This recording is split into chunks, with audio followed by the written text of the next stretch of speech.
tensions escalate with U.S. trade allies after President Trump leaves the G7 summit in Canada. And for more on that, we go live now to the White House, where One America's Neil W. McCabe is. Hi there, Neil. Good to see you. There's now some back and forth between the Canadian Prime Minister and President Trump following that summit in Quebec. What's the latest? Yeah, that's right, Rachel. Good morning. But leading up to this summit, the G7, Canadian Prime Minister Justin Trudeau was really being nasty to the president, not only in interviews with American reporters, but also leaking details of a conversation he had with Trump in order to embarrass him. And then during the summit itself, which of course is the meeting of the 7 largest economies in the world, Trudeau was cordial. He was friendly. Trump really got the impression that these guys were getting along great. And Trump, in that spirit, said that he would sign off on the joint communique. These joint communiques are part of the ritual of these meetings, and it's sort of they work out the wording of, what's something that we can all agree to and say that we accomplished. In this case, Trudeau thought it was very important to have a communique saying that everyone agreed in principle that they would lower trade barriers and tariffs. Trump, in the spirit of Trudeau's friendship and the cordiality, had said, okay, I'll go along with this. But as soon as the president left for Singapore, Trudeau had a closing press conference where he told the reporters he was insulted by Trump's call for higher tariffs on the auto industry. He was and also, of course, Trump put tariffs on steel and aluminum. And so it sort of struck Trump as odd, right, that a guy would be so friendly and then turn nasty. And so the president tweeted out that he would not abide by this joint communique. And in fact, he was now looking at new tariffs on Canadian auto products.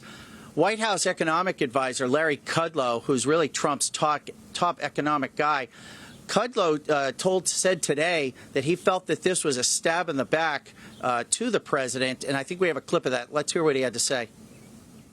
They have enormous tariffs. I mean, they have tariffs on certain dairy and food products of a 295%. He was polarizing. Here's the thing. I mean, he really kind of stabbed us in the back. He really actually, you know what? He did a great disservice to the whole G7.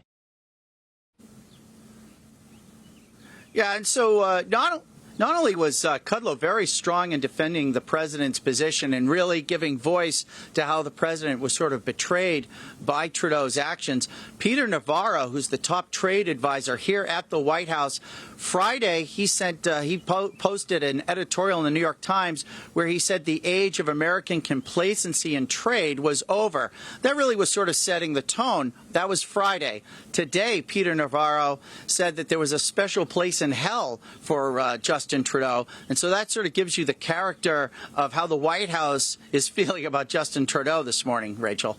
Some strong words there by Larry Kudlow. Neil, let me ask you this. Does this mean the trade war with Canada is back on? It could be back on.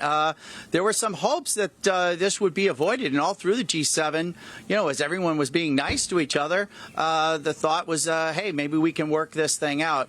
But with the president's tweet this morning about the auto industry and the tariffs on the Canadian auto industry, that really hits home. Everyone recognizes that Detroit is the capital of the American automaking industry, but literally right across the border from Detroit in Ontario is the concentration of the Canadian auto industry, which is very strong and powerful politically. And we also saw that Thursday, Trudeau's party lost the premier election in Ontario. And so Doug Ford, the brother of the late Toronto Mayor Rob Ford, he has just won that premiership. And so that was a huge setback for Prime Minister Trudeau politically. And frankly, a lot of Canadians, when they voted for Trudeau, I don't think they were signing up for a trade war, and that may be what they're getting, Rachel.